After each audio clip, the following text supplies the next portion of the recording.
3 roky. 3 roky, 5 měsíců, 26 dní a 14 hodin jako lovná zvěř. Víc než 3 roky zoufalství, samoty, beznaděje. Víc než 3 roky od okamžiku, kdy se rozhodli, že muži jsou zbyteční. Že muži byli na vrcholu potravního řetězce až příliš dlouho. Jednoduše, že je prostě čas na změnu.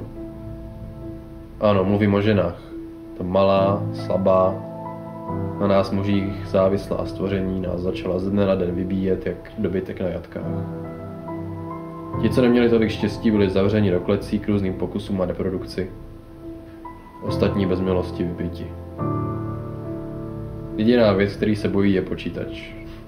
Vím, zní to strašně směšně, ale neptejte se mě proč, prostě to tak je. Procesory, zdroje, grafické karty. Stačí to vedle nich zapnout a zešílí z toho. Hádám, že jsem jeden z posledních svobodných mužů na světě. A otázka je, na jak dlouho.